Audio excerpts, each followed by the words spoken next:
ವೀಕ್ಷಕರೇ, ನಾನಿವತ್ತು ವರ್ಷದ 365 ದಿನವೂ ಹಿಮ ಬೀಳೋ ಶ್ರೀ ಹಿಮಾವದ್ ಗೋಪಾಲ್ ಸ್ವಾಮಿ ಬೆಟ್ಟದ ಬಗ್ಗೆ ತಿಳಿಸ್ಕೊಡ್ತೀನಿ. ವಿಡಿಯೋ ತುಂಬಾ ಇಂಟ್ರೆಸ್ಟಿಂಗ್ ಆಗಿರುತ್ತೆ. ಯಾರು ವಿಡಿಯೋನ ಸ್ಕಿಪ್ ಮಾಡದೆ ಕೊನೆವರೆಗೂ ವಿಡಿಯೋ ನೋಡಿ. ಹಿಮಾವದ್ ಗೋಪಾಲ್ ಸ್ವಾಮಿ ಬೆಟ್ಟ ಇದು ಚಾಮರಾಜನಗರ ಜಿಲ್ಲೆಯಲ್ಲಿದೆ ಮತ್ತು ಗುಂಡ್ಲುಪೇಟೆ ಸಮೀಪದಲ್ಲಿದೆ. ಬೆಂಗಳೂರಿಂದ ಸುಮಾರು 220 ಕಿಲೋಮೀಟರ್ ದೂರ ಅಷ್ಟೇ.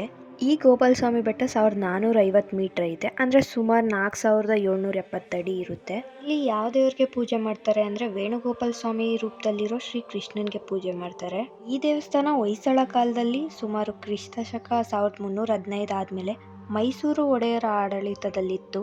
ಮತ್ತು ಈ ದೇವಸ್ಥಾನ ಬೆಳಗ್ಗೆ 6:30ಯಿಂದ ಮಧ್ಯಾಹ್ನ 1 ಗಂಟೆ ತನಕ ಮತ್ತು ಮಧ್ಯಾಹ್ನ 3:30ಯಿಂದ ಸಂಜೆ 5 ಗಂಟೆ ತನಕ ಇರುತ್ತೆ. ಮತ್ತು ನಾವು ದೇವಸ್ಥಾನದ ಹತ್ರಕ್ಕೆ ಹೋಗ್ಬೇಕಂದ್ರೆ ಪ್ರೈವೇಟ್ ವೆಹಿಕಲ್ಸ್ನ ಕೆಳಗಡೆನೆ ಬಿಟ್ಟು ಅಲ್ಲಿಂದ KSRTC ಬಸ್ಸಲ್ಲಿ ದೇವಸ್ಥಾನದ ಹತ್ರ ಹೋಗಬೇಕು.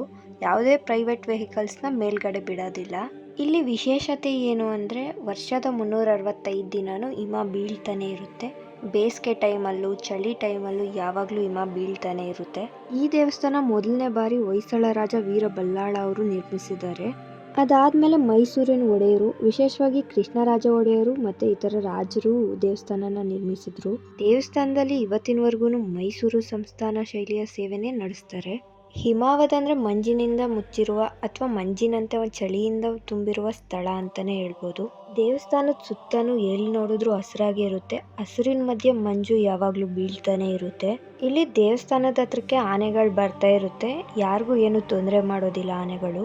ಇಲ್ಲಿ ಏನೇನು ನಿಯಮಗಳಿದೆ ಅಂದರೆ ಬೆಟ್ಟದ ಮೇಲೆ ಯಾರು ರಾತ್ರಿ ಹೊತ್ತು ಉಳಿಯೋಗಿಲ್ಲ ಮತ್ತು ಪ್ಲಾಸ್ಟಿಕ್ನ ಯಾವುದು ತಗೊಂಡೋಗೋಷ್ಟಿಲ್ಲ. ತಿನ್ನೋ ಐಟಮ್ ಆಗಲಿ ನೀರಾಗಲಿ ಏನು ತಗೊಂಡೋಗೋಷ್ಟಿಲ್ಲ. ಅಕಸ್ಮಾತ್ ನೀವೇನಾದರೂ ನೀರನ್ನ ಪ್ಲಾಸ್ಟಿಕ್ ಬಾಟಲಲ್ಲಿ ತಗೊಂಡೋಗ್ತಾ ಇದ್ರೆ ಅವರು ಕೆಳಗಡೆನೇ ಇರಿಸ್ಕೋತಾರೆ, ಮೇಲಕ್ಕೆ ಬಿಡೋದಿಲ್ಲ. ಯಾಕಂದರೆ ಪ್ಲಾಸ್ಟಿಕ್ಕಿಂದ ಪರಿಸರ ಹಾಳಾಗುತ್ತೆ ಅಂತ. ಇಲ್ಲಿ ದೇವಸ್ಥಾನನ ಹಿಮಗಿರಿ ಮಂಜಿನ ಬೆಟ್ಟ ಅಥವಾ ಗೋಪಾಲ ಸ್ವಾಮಿ ಬೆಟ್ಟ ಅಂತಾನೆ ಕರೀತಾರೆ. ನಾವು ಬೆಳಗ್ಗೆ 6ರಿಂದ 9 ಗಂಟೆ ಒಳಗಡೆ ಹೋದರೆ ಸೂರ್ಯೋದಯ ನೋಡ್ಬೋದು. ಮತ್ತು ಮಂಜು ಬೀಳ್ತಾ ಇರಬೇಕಾದ್ರೆ ಆ ಸುತ್ತಲೂ ಹಸಿರು ವಾತಾವರಣ ನೋಡೋಕ್ಕೆ ತುಂಬಾ ಚೆನ್ನಾಗಿರುತ್ತೆ. ಅಲ್ಲಿ ಬಸ್ಸಸ್ಸು 20ರಿಂದ 30 ನಿಮಿಷಕ್ಕೊಮ್ಮೆ ಬರ್ತಾನೆ ಇರ್ತದೆ. ಟಿಕೆಟು ಏನು ಜಾಸ್ತಿ ಇರೋಲ್ಲ, 50ರಿಂದ 100 ರೂಪಾಯಿ ಒಳಗಡೆ ಇರುತ್ತೆ. ಇಲ್ಲಿ ಟ್ರಕ್ಕಿಂಗ್ ಎಲ್ಲ ಅವಕಾಶ ಇದೆಯಾ ಅಂದರೆ ಇಲ್ಲ, ಟ್ರಕ್ಕಿಂಗ್ ಎಲ್ಲ ಬಿಡೋದಿಲ್ಲ. ಯಾಕಂದರೆ ಇದು ಅರಣ್ಯ ರಕ್ಷಣಾ ಪ್ರದೇಶ ಆಗಿದೆ. ವನ್ಯಜೀವಿಗಳು ಇಲ್ಲಿ ನಿರಂತರವಾಗಿ ಚಲಿಸ್ತಾ ಇರುತ್ತೆ. ಬರೀ ಬಸ್ ಮುಖಾಂತರ ದೇವಸ್ಥಾನದ ಹತ್ರಕ್ಕೆ ತಲುಪೋದಷ್ಟೇ. ಇಲ್ಲಿಗೆ ಆಷಾಢ ಶ್ರಾವಣ ಮಾಸದಲ್ಲಿ ಭಕ್ತರು ಜಾಸ್ತಿ ಜನಸಂಖ್ಯೆಯಲ್ಲಿ ಬರ್ತಾ ಇರ್ತಾರೆ. ಮತ್ತು ಸೋಮವಾರಗಳಲ್ಲಿ ಹುಣ್ಣಿಮೆ ದಿನಗಳಲ್ಲಿ ವಿಶೇಷವಾಗಿ ಶ್ರೀ ಕೃಷ್ಣ ಜನ್ಮಾಷ್ಟಮಿ ಟೈಮಲ್ಲಿ ತುಂಬ ಜನ ಭಕ್ತರು ಬರ್ತಾರೆ. ಅಲ್ಲಿ ಹವಾಮಾನ ಎಲ್ಲ ಹೆಂಗಿರುತ್ತೆ ಅಂದರೆ ಅಕ್ಟೋಬರಿಂದ ಫೆಬ್ರವರಿವರೆಗೂ ತುಂಬ ತಂಪಾಗಿರುತ್ತೆ, ಮಂಜು ಜಾಸ್ತಿ ಇರುತ್ತೆ. ಜೂನಿಂದ ಸೆಪ್ಟೆಂಬರ್ವರೆಗೂ ಹಸಿರು ಜಾಸ್ತಿ ಇರುತ್ತೆ, ಆದರೆ ಮಳೆ ಹೊಡೆತ ಜಾಸ್ತಿ ಇರುತ್ತೆ. ಈ ಗೋಪಾಲ ಸ್ವಾಮಿ ಬೆಟ್ಟಕ್ಕೆ ಹೋಗೋಕ್ಕೆ ಬೆಸ್ಟ್ ವಿಸಿಟ್ ಟೈಮ್ ಯಾವುದು ಅಂದರೆ ಆಗಸ್ಟ್. ಈ ಟೈಮಲ್ಲಿ ಹೋದರೆ ನಾವು ಚೆನ್ನಾಗಿ ನೋಡ್ಬೋದು.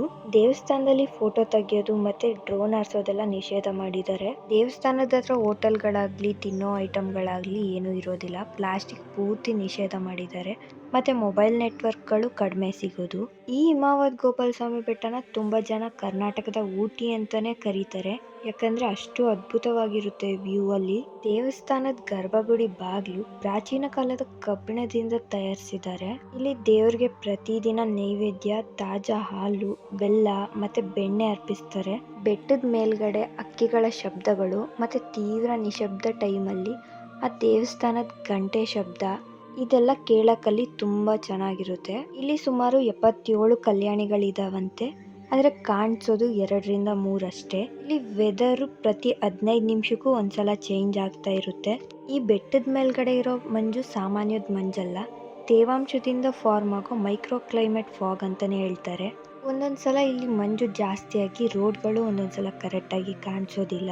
ಮತ್ತು ದೇವಸ್ಥಾನಕ್ಕೆ ಬಸ್ಸಲ್ಲಿ ಹೋಗ್ಬೇಕಾದ್ರೆ ಪಕ್ಕದಲ್ಲೇ ಆನೆಗಳು ಕಾಣಿಸ್ತಾ ಇರುತ್ತೆ ಒಂದೊಂದ್ಸಲ. ಮಳೆ ಬರದೇ ಇರೋ ಟೈಮಲ್ಲಿ ಇಲ್ಲಿ ಗೋ ಸೇವೆ ಮಾಡಿದ್ರೆ ಮಳೆ ಬರುತ್ತೆ ಅನ್ನೋದು ಅಲ್ಲಿನ ಜನರ ನಂಬಿಕೆ. ಮತ್ತು ಕಾರ್ತಿಕ ಮಾಸದಲ್ಲಿ ದೀಪೋತ್ಸವ ಕೂಡ ಆಚರಿಸ್ತಾರೆ ಇಲ್ಲಿ. ಇದಿಷ್ಟು ಶ್ರೀ ಹಿಮಾವದ್ ಗೋಪಾಲ ಸ್ವಾಮಿ ಬೆಟ್ಟದ ಬಗ್ಗೆ ಮಾಹಿತಿ. ನಿಮಗೆ ಬೇರೆದ್ರ ಬಗ್ಗೆ ಏನಾದರೂ ಮಾಹಿತಿ ಬೇಕು ಅಂದರೆ ಕಮೆಂಟ್ ಸೆಕ್ಷನಲ್ಲಿ ಕಮೆಂಟ್ ಮಾಡಿ, ನಾನು ಅದ್ರ ಬಗ್ಗೆ ತಿಳಿಸ್ತೀನಿ. ಈ ವಿಡಿಯೋ ಇಷ್ಟ ಆಗಿದ್ರೆ ಒಂದು ಲೈಕ್ ಮಾಡೋದು ಮಾತ್ರ ಮರಿಬೇಡಿ. ನಿಮಗೆ ನನ್ನ ಇನ್ನಷ್ಟು ವೀಡಿಯೋಸ್ಗಳು ಬರಬೇಕಂದ್ರೆ ನನ್ನ ಅಕೌಂಟ್ನ ಫಾಲೋ ಮಾಡಿ, ನನ್ನ ಯೂಟ್ಯೂಬ್ ಚಾನಲ್ನ ಸಬ್ಸ್ಕ್ರೈಬ್ ಮಾಡಿಕೊಂಡು ಬೆಲ್ ಐಕಾನ್ ಕ್ಲಿಕ್ ಮಾಡಿ. ಅದರಿಂದ ನಿಮಗೆ ಫಸ್ಟ್ ವೀಡಿಯೋಸ್ಗಳು ಬರ್ತದೆ.